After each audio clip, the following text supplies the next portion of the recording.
The snow started falling at 3 in the morning, and by the time I woke up at 6, there were already 8 inches blanketing my property in Boulder, Colorado. I grabbed my coffee and stared out the window at my new plow truck sitting in the driveway, knowing I had made the right investment when I bought it last fall.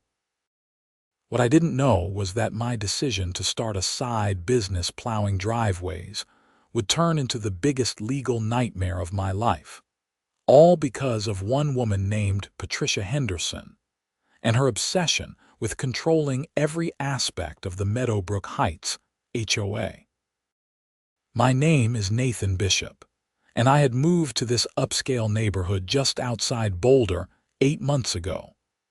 The house was perfect, a 4-bedroom craftsman with a detached garage that I converted into a workshop for my woodworking hobby. The HOA seemed reasonable at first, just the usual rules about lawn maintenance and exterior paint colors. I signed all the paperwork, paid my dues, and figured I would keep my head down and live peacefully. The plow truck came about because I am always looking for ways to make extra money. My main job as a freelance software developer pays well, but it's feast or famine, so I like having backup income streams. When I saw a used Ford F350 with a commercial plow attachment for sale on Craigslist, I jumped on it.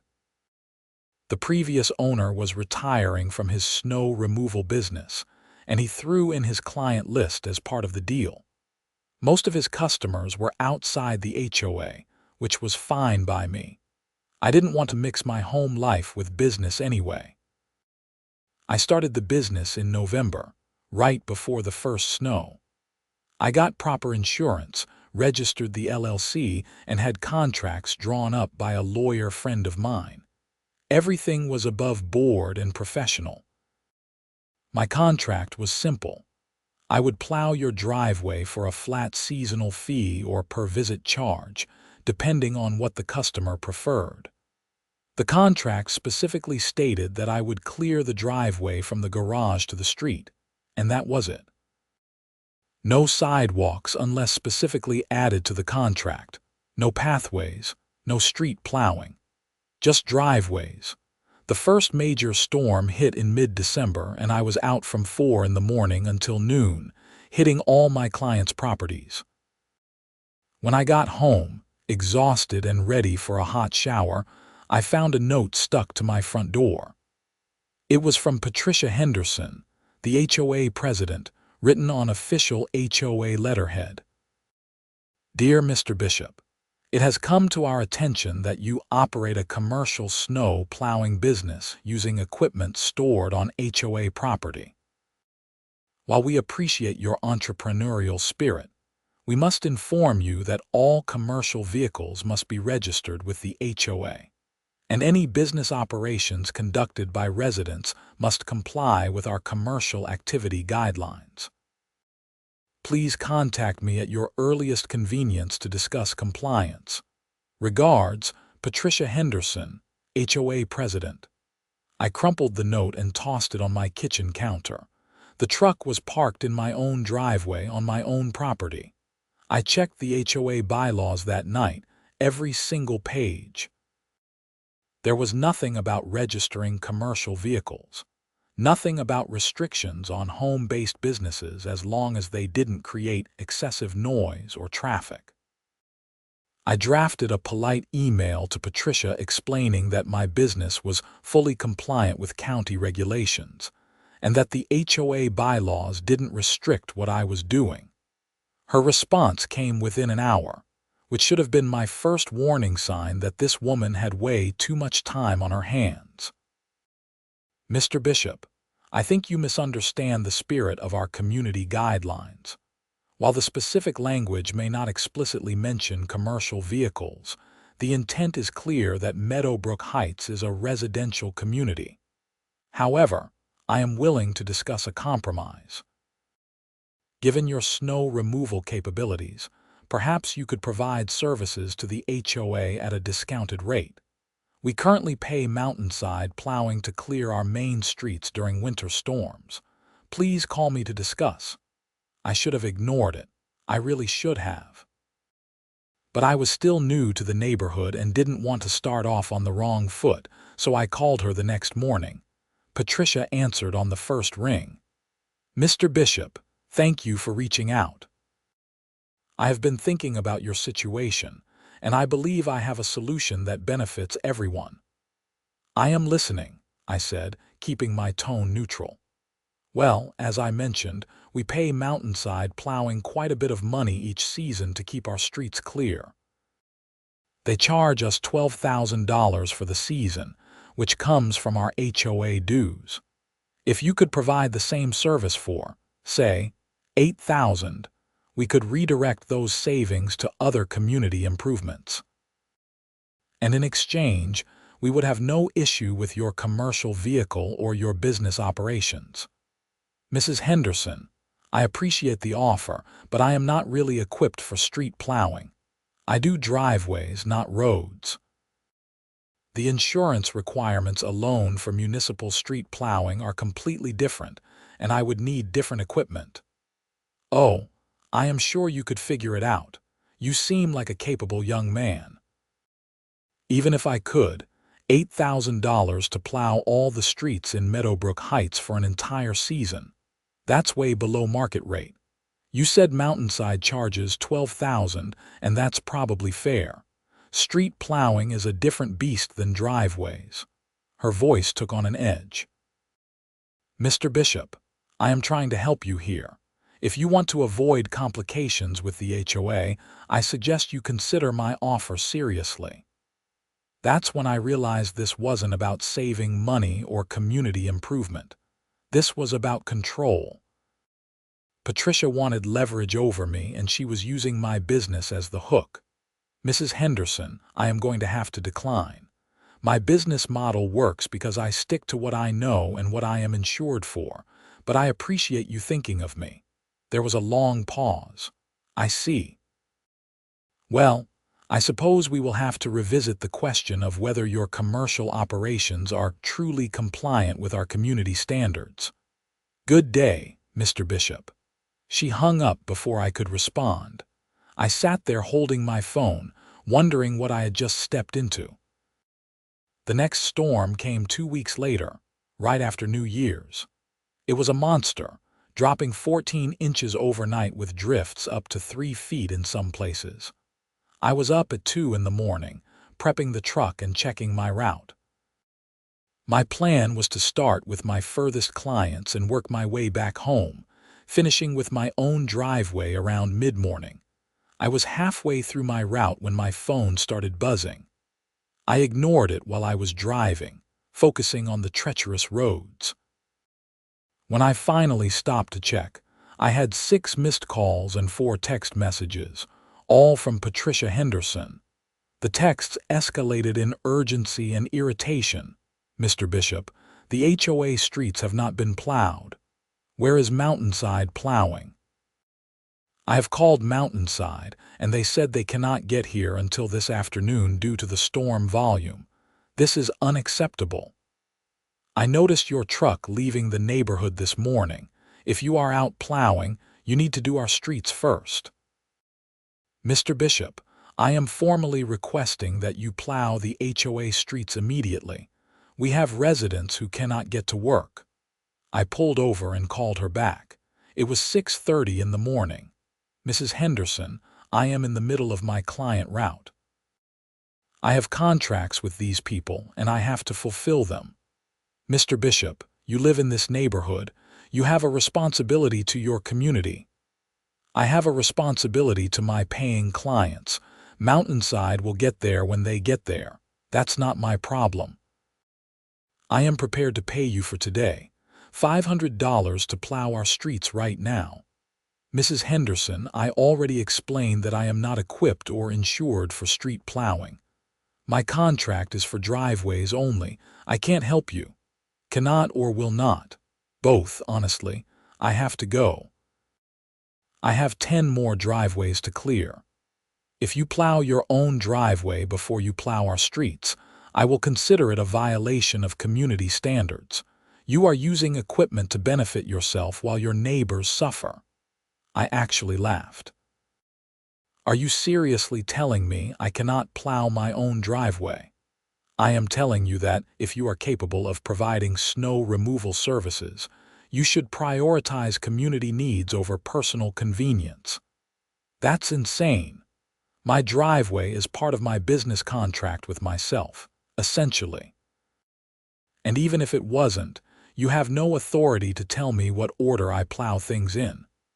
"We will see about that, Mr. Bishop." She hung up again. I sat in my truck, watching snow fall on my windshield, trying to process the conversation. This woman was actually threatening me over the order in which I plowed driveways. It was so absurd I almost couldn't believe it was real.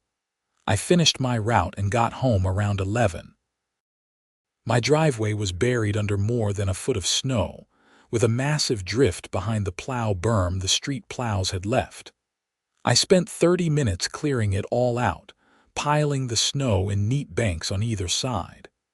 When I was done, I parked the truck in my garage and went inside to warm up.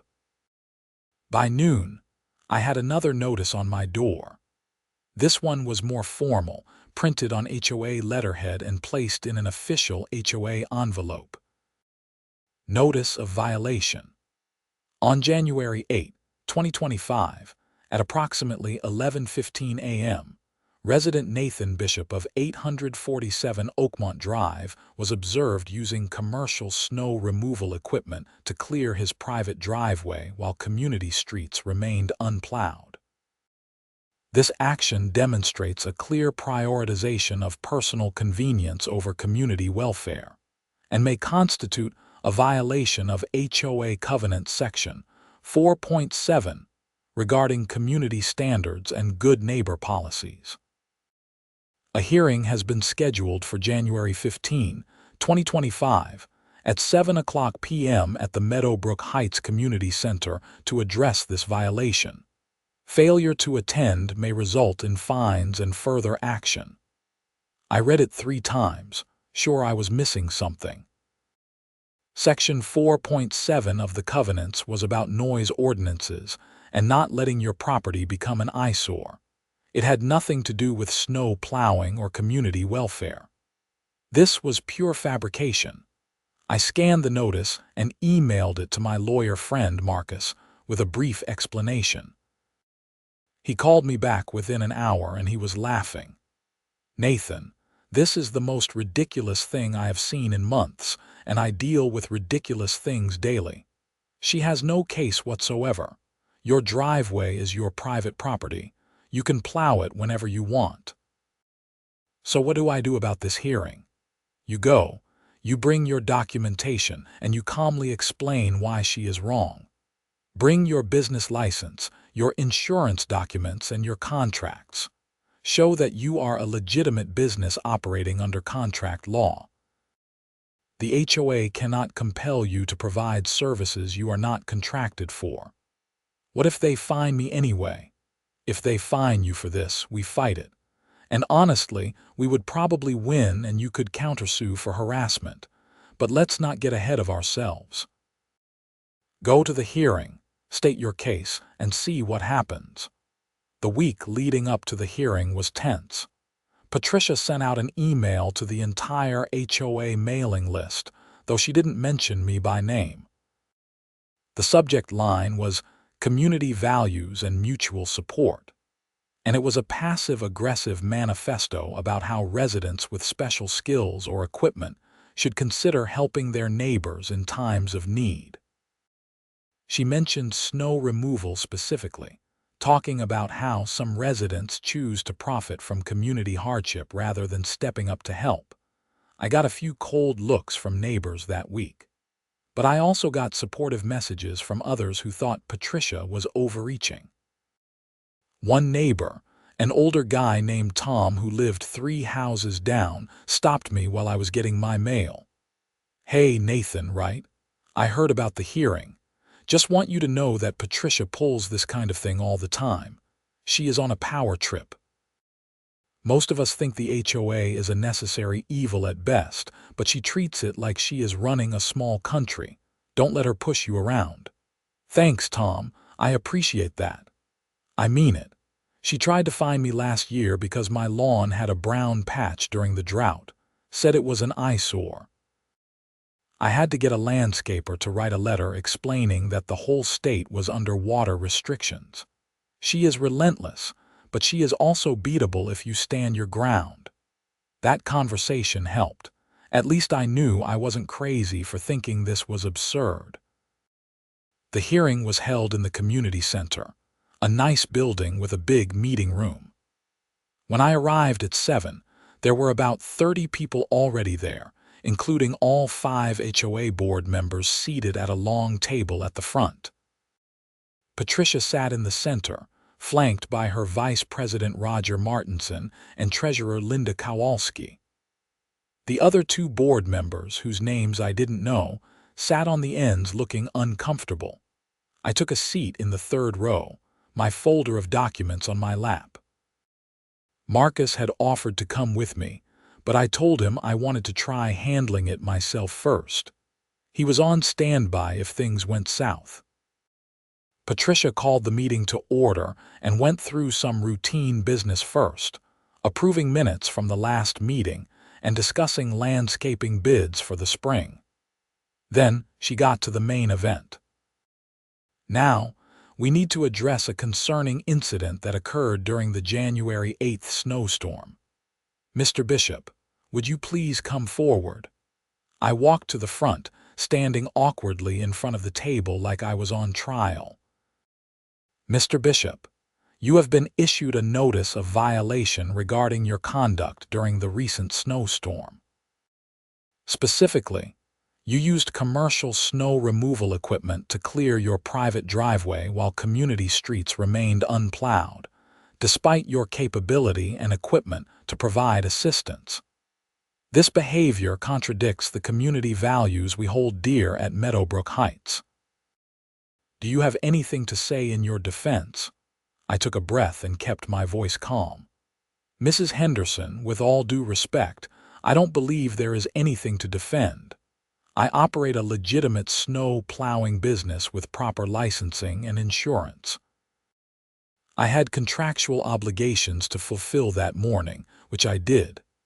When I returned home, I cleared my own driveway, which is my right as a property owner. The HOA streets are maintained by Mountainside Plowing under a separate contract. I was not hired to plow those streets, and I am not equipped or insured to do so. But you were capable of helping, and you chose not to. That shows a lack of community spirit. Mrs. Henderson, community spirit doesn't override contract law or business obligations. I had clients depending on me, clients who had paid me in advance for seasonal service. I cannot abandon them to provide free labor to the HOA. Linda Kowalski, the treasurer, spoke up. She was a thin woman in her 50s with glasses and a nervous demeanor. Mr. Bishop, I think the concern is more about the optics. You live here, and seeing you plow your own driveway while neighbors were stuck did not look good. I understand that, but optics don't change the reality of the situation. I am not contracted to plow HOA streets. If the HOA wants to hire me for that service in the future, we can discuss it, but it would need to be at proper market rates with appropriate insurance coverage. Patricia's face hardened. We offered you $8,000 for the season. You turned it down. Because $8,000 is below market rate and would require me to obtain different insurance and equipment. It wasn't a viable offer. It sounds to me like you put profit over people. I put legal obligations over extortion, I said, immediately regretting my choice of words. The room went silent. Patricia's eyes narrowed. Excuse me, Mrs. Henderson, you implied that if I didn't take your below-market offer, you would find my business non-compliant with HOA rules. That's using your position to pressure me into a bad business deal. I don't think extortion is too strong a word for that. Roger Martinson, A heavy-set man with a red face leaned forward. "Now hold on, nobody is extorting anybody."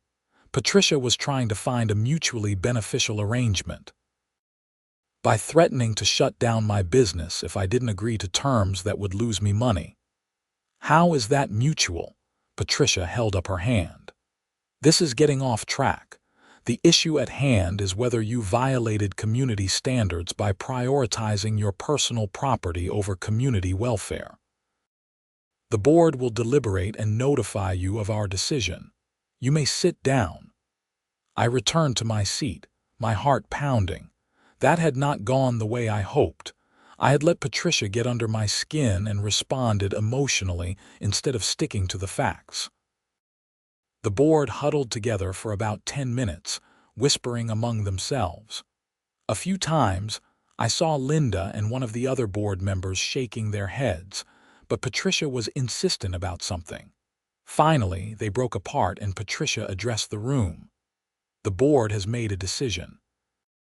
Mr. Bishop, you are hereby fined $500 for violation of community standards. Additionally, going forward, any use of commercial equipment on your property must be registered with the HOA, and you must submit a plan detailing how your business operations will benefit the community. These requirements must be met within 30 days, or additional fines will be assessed." I stood up. "This is completely arbitrary. There is no basis in the covenants for any of this. The board has broad discretion to interpret and enforce community standards, Mr. Bishop. If you disagree, you are welcome to pursue mediation or legal action, but the fine stands." Several residents started murmuring. Tom, my neighbor who had encouraged me earlier, stood up. "Patricia, this is ridiculous. The man was doing his job. You cannot fine him for plowing his own driveway. The fine is for violating community standards, not for plowing his driveway." "What community standard? I have read the covenants. There is nothing about this." "Tom, you are out of order. Please sit down or I will ask you to leave." Another resident, a woman I didn't recognize, spoke up. "I think we should vote on this. The whole community, not just the board." "That's not how HOAs work," Patricia said coldly. "The board makes enforcement decisions. If anyone is unhappy with the board's performance, you are welcome to run for a position in the next election. Until then, our decision stands." I walked out before I said something I would really regret. The fine was bad enough, but the requirement to submit a business plan for HOA approval was insane. That would essentially give Patricia veto power over my income. I called Marcus from my car. He was livid when I explained what happened. "Nathan, this is cut and dry harassment. You need to file a complaint and fight this fine. Do not pay it. If you pay, you are admitting guilt." "What if they put a lien on my house?" "They can try, but we will fight that too. Trust me, they are on very shaky legal ground. I will draft a formal response to the HOA, and we will request a mediation hearing with a neutral third party. In the meantime, document everything.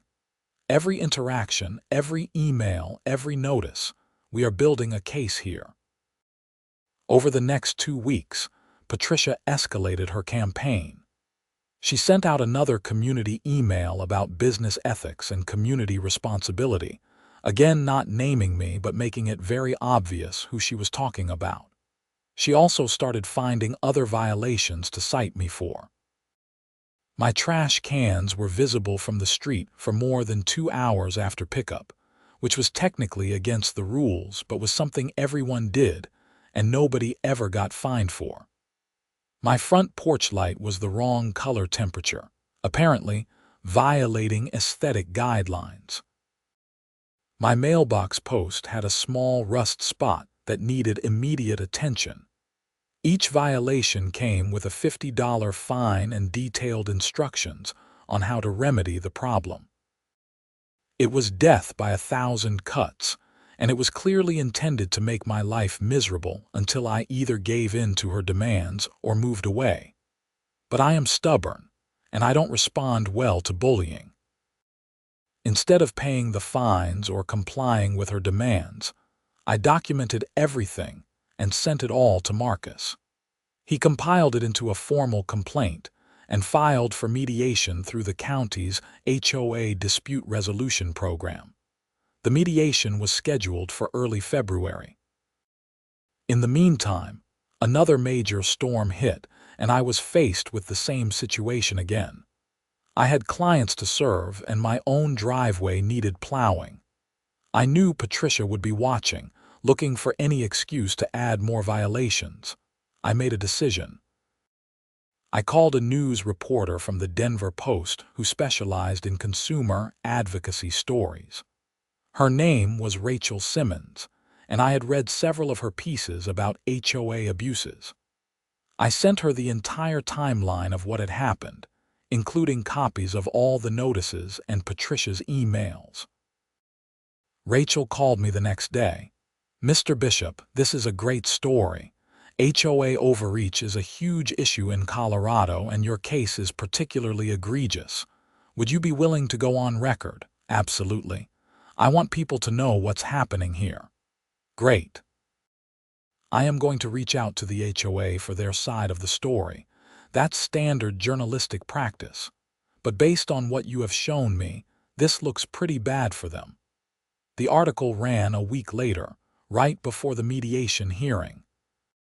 The headline was "Boulder HOA Fines Resident for Plowing His Own Driveway." It included quotes from me, copies of the notices, and Patricia's emailed offer to have me plow the streets at below market rates.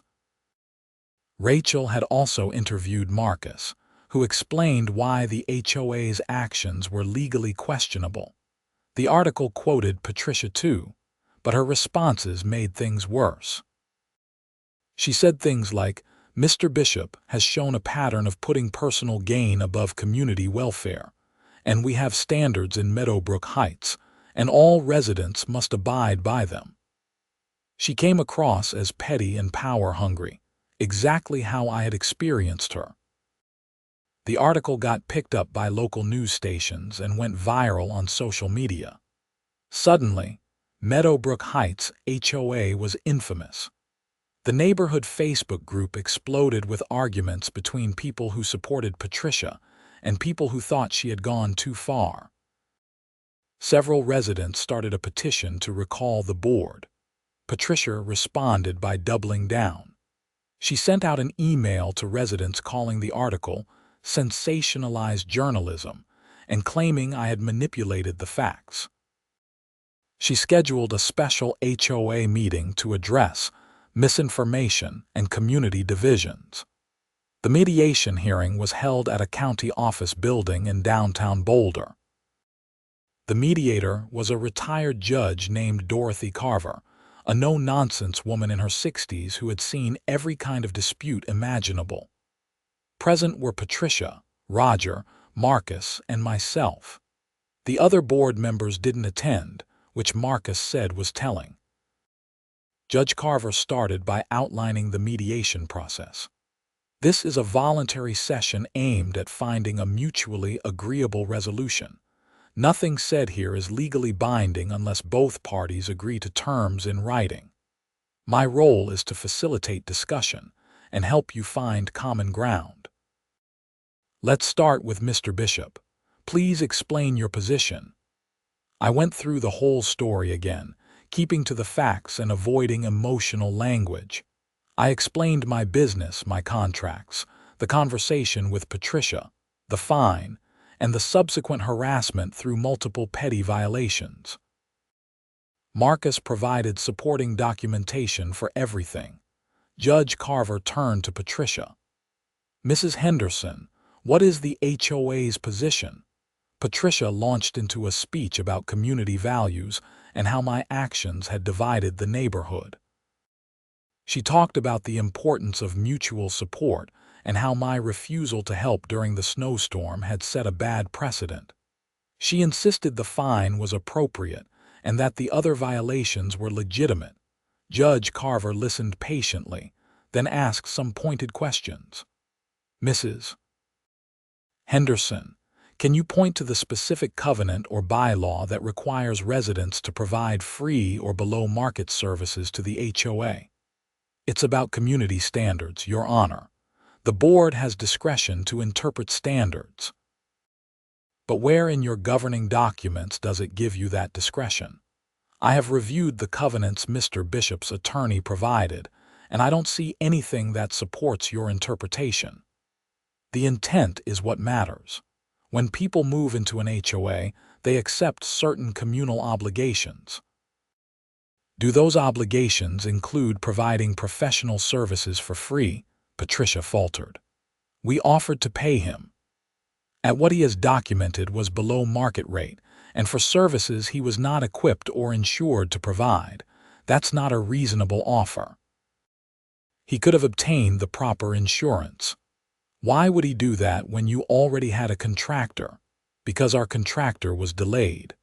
And that's his problem. How? Patricia had no good answer.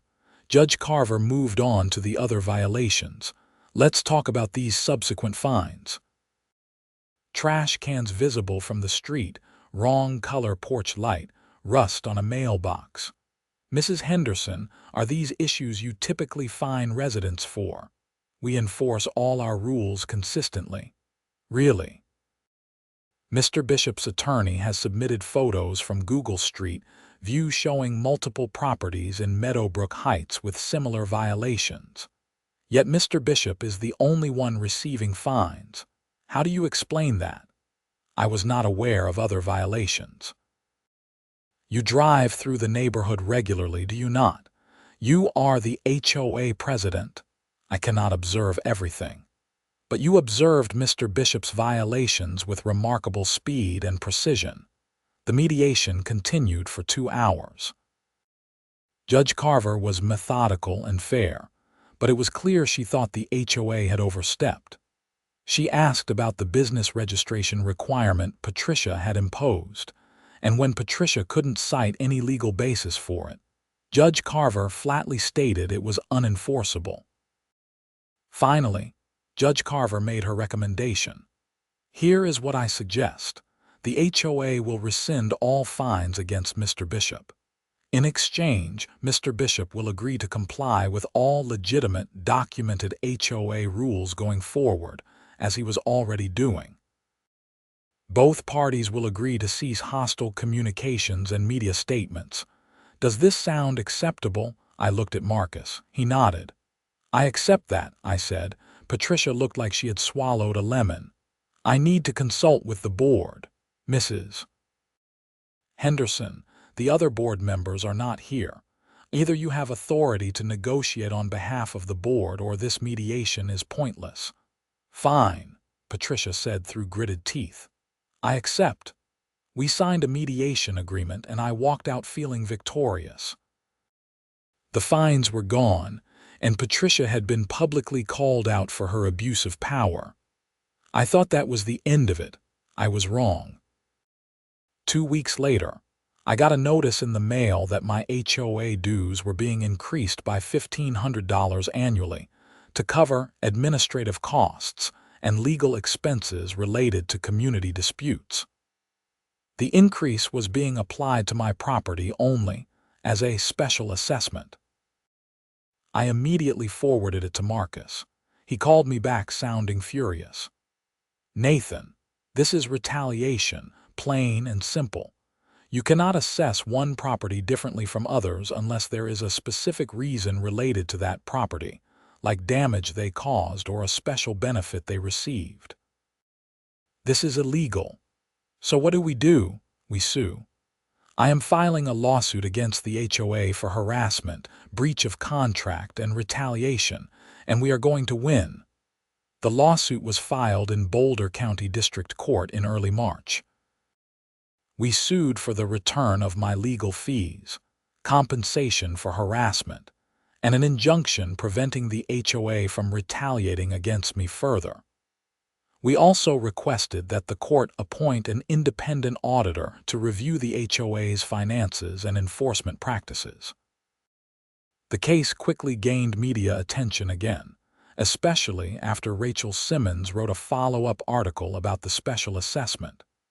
The headline was, "HOA retaliates against whistleblower with illegal fees." This time, other residents started coming forward with their own stories of Patricia's abuse of power. One couple said they had been fined repeatedly for having a vegetable garden in their backyard, which was not visible from the street and not prohibited by any covenant. Another resident said Patricia had threatened to fine them for flying an American flag, claiming it violated aesthetic guidelines, even though state law protected flag displays. The petition to recall the board gained momentum. Colorado law allows HOA members to call for a special election to remove board members if they gather signatures from 30% of residents. The petition ended up with signatures from over 60% of Meadowbrook Heights homeowners. Patricia tried to block the recall election, claiming the petition was invalid on technical grounds. But the residents hired their own lawyer, and the recall election was scheduled for mid-April. In the meantime, discovery from my lawsuit revealed some interesting things. The independent auditor found that Patricia had been using HOA funds for personal expenses, including meals, gas, and even a weekend trip to Aspen that she had classified as HOA business. The amounts were not huge, maybe $3,000 over 2 years, but it was clear-cut embezzlement. When that information came out, everything changed. The district attorney's office got involved, opening a criminal investigation into Patricia's use of HOA funds. She was charged with misdemeanor theft and misuse of community association funds. The recall election happened as scheduled. Patricia, Roger, and Linda were all voted out by overwhelming margins. A new board was elected, including Tom, my neighbor who had spoken up at the original hearing. Their first act was to settle my lawsuit. The HOA agreed to pay my legal fees, issue a formal apology, and implement new governance policies to prevent future abuse. They also agreed to a 2-year probationary period where an independent management company would oversee board actions. Patricia's criminal case went to trial in June. She represented herself, which was a terrible idea. She kept trying to argue that the money she spent was legitimate HOA business, but she couldn't produce receipts or documentation for most of it. The jury convicted her on 3 counts of theft. She was sentenced to 6 months in jail, suspended to probation, and ordered to pay restitution to the HOA, plus a $1,000 fine. She also had to perform 100 hours of community service. The whole saga took 9 months from start to finish. By the time it was over, I was exhausted but vindicated. The new HOA board was reasonable and professional. They even hired me to plow some of the community areas at a fair market rate, with proper insurance and equipment that I obtained specifically for the job. The story got picked up nationally, becoming one of those viral HOA horror story articles that circulates on social media. I did a few interviews, including a segment on a local morning show. People were fascinated by how far Patricia had taken things over something as simple as plowing a driveway. Looking back, the whole thing was surreal. I moved to Meadowbrook Heights looking for a quiet place to live and work. And instead, I ended up in a legal battle with a power-hungry HOA president who couldn't stand the idea that someone in her community wouldn't bow to her demands.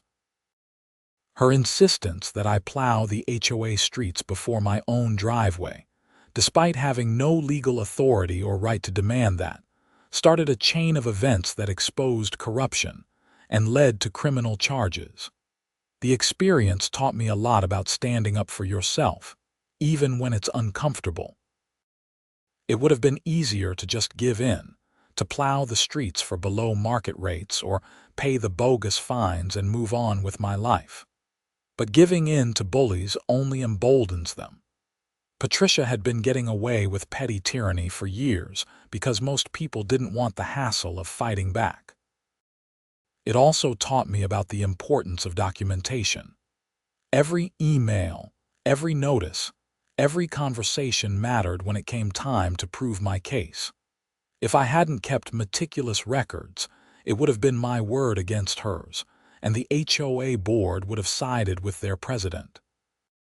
The lawsuit and criminal charges sent a message to other HOA boards in the area too. Several news articles and legal blogs wrote about the case as an example of what happens when HOAs exceed their authority. Marcus told me he had gotten calls from other homeowners dealing with similar situations, looking for advice on how to fight back. As for Patricia, I saw her once after the trial at a grocery store in Boulder. She was with her husband, a quiet man I had never met. She saw me and quickly turned down another aisle, avoiding eye contact. Part of me felt bad for her. She had destroyed her reputation and gotten a criminal record over something that started with a snowstorm and a business dispute. But then, I remembered all the stress she had caused me, the sleepless nights, the hours spent documenting and fighting and defending myself, and the sympathy faded. The new HOA board was everything the old one wasn't.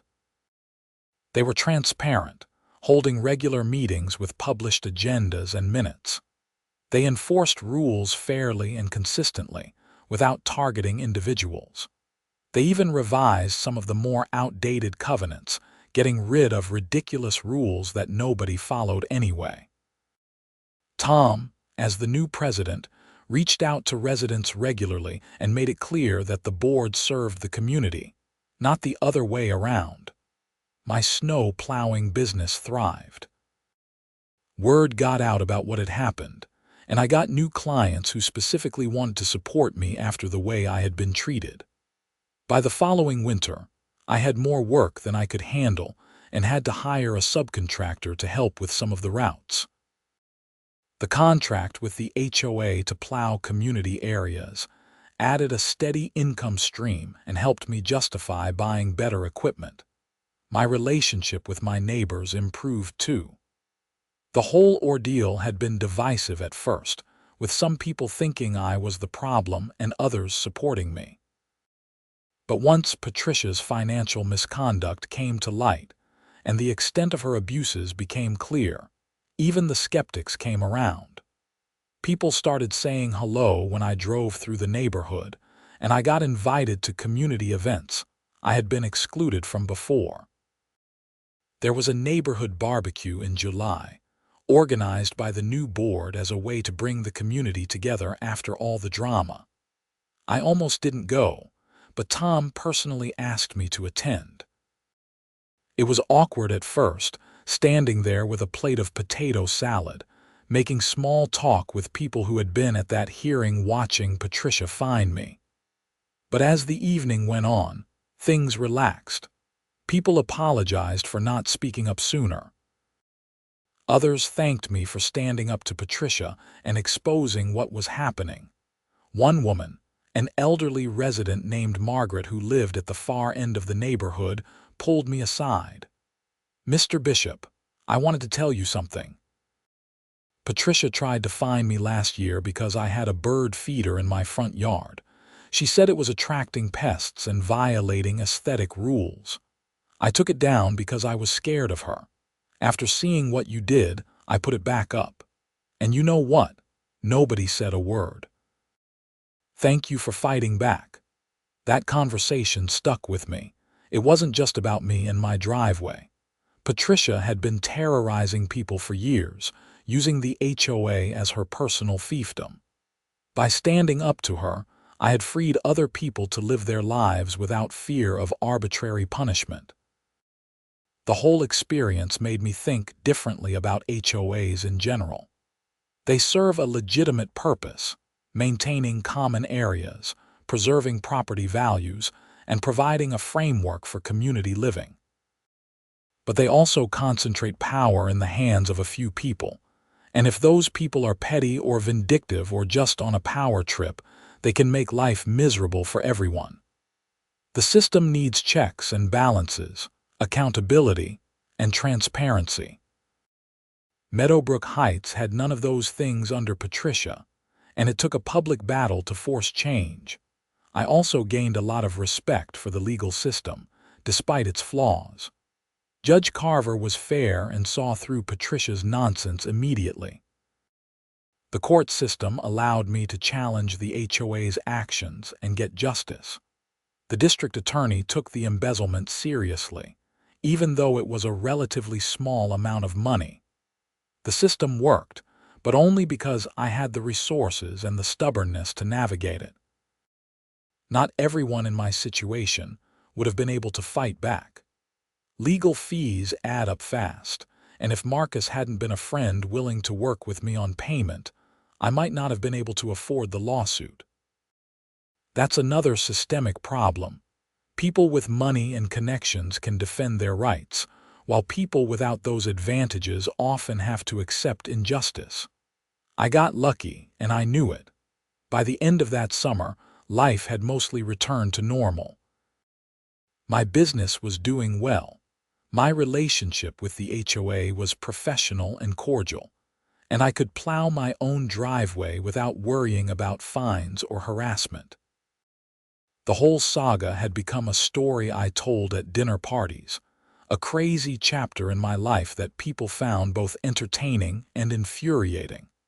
I kept every document from the ordeal in a binder in my office.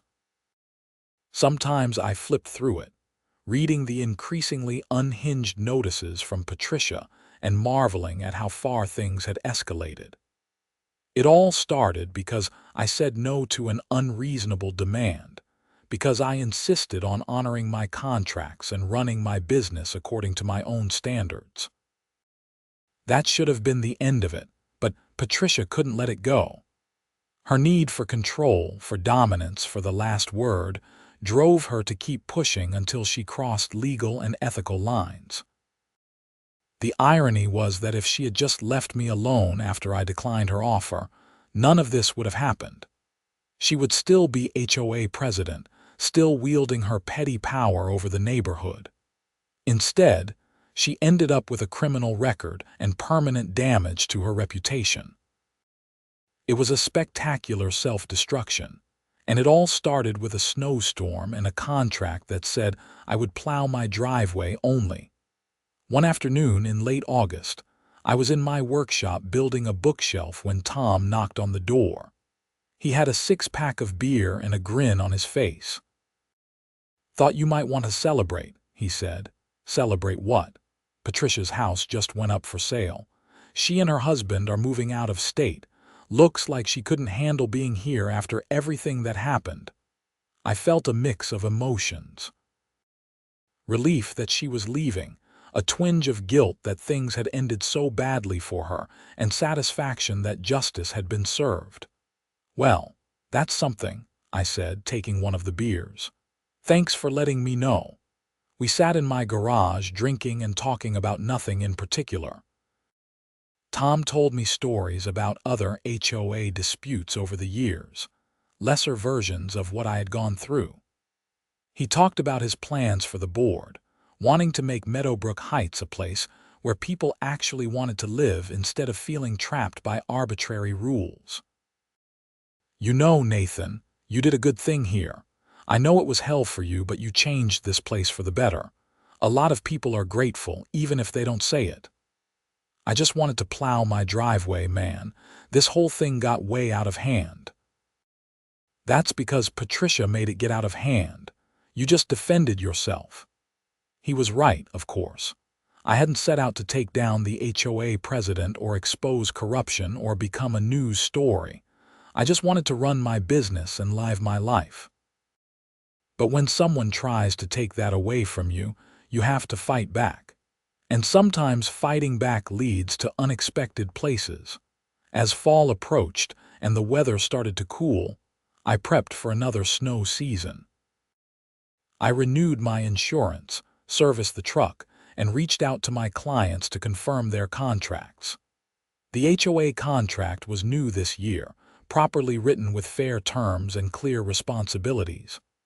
I would plow the main entrance, the community center parking lot, and two of the smaller side streets.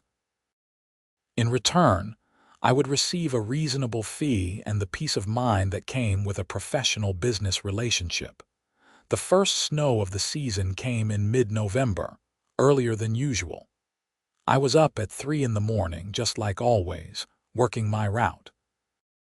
When I got to the HOA areas, I cleared them efficiently and professionally. Then I drove home and plowed my own driveway, just like my contract said I could. Nobody complained.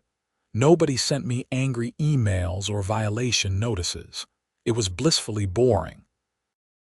I stood in my driveway after I finished, watching the sun come up over the mountains.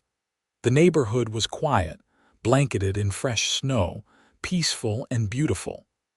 This was what I had wanted when I moved here, this simple moment of satisfaction after a job well done.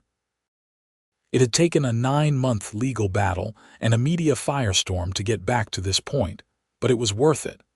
My phone buzzed with a text from one of my clients, thanking me for clearing their driveway so early. Then another text, and another. Little moments of appreciation that reminded me why I liked this work. I helped people. I solved a problem. I made their lives a little easier. And I did it on my own terms, according to contracts I had written, with nobody telling me what order to plow things in or demanding I work for below market rates. The whole experience with Patricia and the HOA had been exhausting and stressful, but it had also clarified things for me. I learned that I was willing to fight for what was right, even when it was hard. I learned that institutions like HOAs need accountability, and that ordinary people can demand it if they are willing to endure the struggle. I learned that documentation and persistence matter, and that sometimes the system does work if you push hard enough. Most importantly, I learned that my contract said my driveway only, and that meant something. It meant I had the right to set boundaries, to run my business according to my own judgment, and to say no to people who tried to exploit me. That principle was worth defending, even when the fight got ugly. As I walked back into my house, warm and tired and ready for breakfast, I felt a sense of closure. The story was over. Patricia was gone, the new board was functional, my business was thriving, and I could finally just be a regular resident of Meadowbrook Heights. No more drama, no more lawsuits, no more headlines. Just me, my driveway, and the simple satisfaction of a contract honored.